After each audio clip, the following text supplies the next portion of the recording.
기자부대, hop on the beat!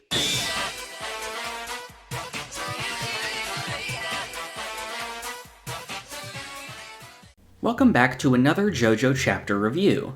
Last month we saw the beginning of the first ever JoJo Spin-off manga, Crazy Diamond's Demonic Heartbreak, the prequel to Part 4 starring Josuke and Whole Horse. I did a review of the first chapter back then and ended up really enjoying the direction it took with the characters and story. If you want to see my thoughts on that first chapter, go check out that review. This month I'll be talking about the second chapter. It hadn't really set in until now how exciting it is to be getting whole new monthly releases like this, especially after the short break following the end of JoJolion. The chapter starts where the last one left off, with the first meeting of Whole Horse and Josuke. Whole Horse has just narrowly avoided being hit by a car that suspiciously called back to the accident with Wilson Phillips in Part 3.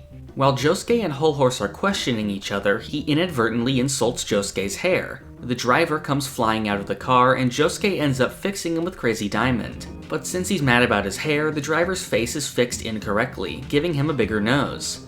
After this, the driver spits out a string of something that resembles old punch cards. If you don't know what those are, they are an early method of storing data by punching holes in a numbered piece of paper which a computer could read. After this, all the people who were hit by the car are also healed by Josuke, but with some side effects from his ability. Whole Horse runs off, but Josuke follows him, saying he's getting away before a certain relative of his shows up. This is referring to Josuke's grandfather, who is a police officer. Josuke then introduces himself to Whole Horse. Then we finally get a glimpse of the stand of the parrot. It's a really great design. It almost looks like a kind of serpent, maybe Quetzalcoatl. Maybe that'll have some significance with whatever the name of the stand is, similar to the Egyptian god stand users that included Pet Shop. As for the ability of the stand, Whole Horse says that it may be a long-range remote control type. So as I mentioned in the previous review, the parrot likely remembers events from the past and then replays them through people somehow using his ability. We saw that the parrot remembers the car accident, so we may see a series of other events from Part 3. The perspective shifts back to Kakuin's cousin Ryoko, who is still holding on to Boingo's book. We get to see a flashback of her and Kakuin's encounter with Dio. This time we see that she was hiding while Kakuin was being recruited by him. We also learned what exactly happened after this, which is that Kakuin returned to Japan with Ryoko with his flesh bud and then disappeared. This would explain his reason for already being in Japan at the beginning of Part 3. We also get an idea of what the aftermath of the incident in Cairo was, with news articles talking about the death of Senator Wilson Phillips and Kakuin. Next we see some punks in a car talking about a person named Fungami. This is of course a reference to Yuya Fungami, the stand user of Highway Star in Part 4. This is a pretty smart way of making a reference, since while it avoids bringing in a character earlier than they should appear, you still feel their presence. It also expands on the world building of Morio a bit by seeing that there were some rival gang members of Yuya's. The punks throw a phone at an old woman, but Ryoko blocks it. They ask her if she's one of Yuya's girlfriends, but say she couldn't be because of her stupid hair. She redirects their insult to make it seem they were talking about Josuke nearby, who attacks them and traps them in their car. Then we see Toth's version of the same event, which is also our first look at Josuke and Ryoko in the Oingo Boingo Brothers art style. Ryoko realizes that the predictions in the book come true and the chapter ends. Overall, while this chapter wasn't as eventful as the first, I think it serves the important purpose of fleshing out Ryoko and getting our three main characters together. We also get a better look at the parrot's stand, which will play an important role in the future. With so little in the story so far, it's hard to say what will happen next. I think the most important question we need to ask is how long this story will actually be.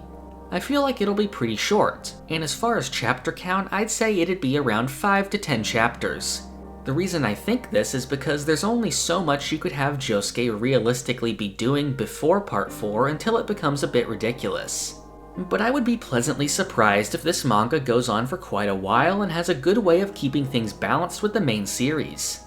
So far the most interesting roles I think are Whole Horse and Ryoko, since we're seeing an old character's previously unknown future, and a completely new character with connections to the past. While I personally love Josuke, I don't think he'll be too compelling in this story since he has all the character development from Part 4 to still go through.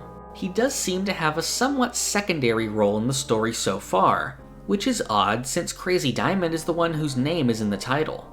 To get an idea of the story's length, we could also take a look at Kodono's other JoJo-related work, Purple Haze Feedback. It's a decently sized book with the English translation taking up about 170 pages.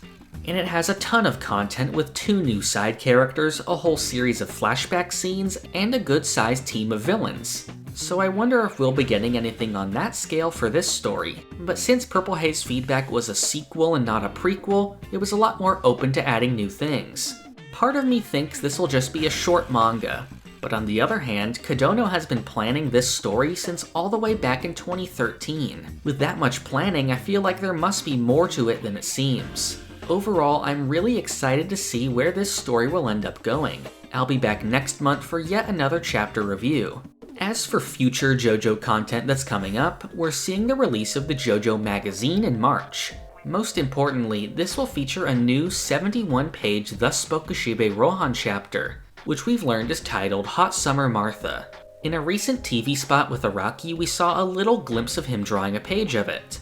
But what we also recently learned is that there will be 2 short stories in the magazine as well. The first is called Iggy the Stray Dog, which will be about the battle between Iggy and Avdol in New York City before Part 3. It's written by Otsuichi, the author of the JoJo Part 4 sequel novel, The Book Forth Another Day. I haven't read that book yet, but I'll probably be checking it out soon. But I've heard he's a really dedicated writer, so I'm excited to see what he'll do with this story. The second short story is titled The King of Infinity. It takes place between parts 2 and 3, and it stars Lisa, who will have an encounter with an unknown stand user. It is written by Junjo Shindo. I've never heard of this guy, but he's apparently a pretty good novelist and has won some awards. He also wrote a spin-off novel for the manga Gantz. This concept for a story sounds super interesting, and it's one of the things I'm looking forward to the most from this magazine. In March, I'll be covering everything in it as it gets translated, so keep up with the channel to see my thoughts on it when it comes out. If you want to receive updates on new videos or leave suggestions, join the Hum and Beat Discord using the link in the description. To receive rewards like Discord perks and some uncut videos, you can support the channel on Patreon. And finally, for future videos, subscribe to the channel. Thank you for watching. This is the part of the video where I thank my $5 and up patrons. Thank you to Tony, the Owl God, Alex Ramirez, Raziana, Doorbell, Cloudy, Monkman, Ashton Joseph Miller, Crayon, Jesper Jansen, Rigo Vids, Zucato, Shane Giger, Sentai, Pumpkin Doge, Marrow, Bailey Smile, Ali, Almighty Quarth, Oof, PBA SVG, Cowrie, JoJo Agogo, and Toby Nocturne.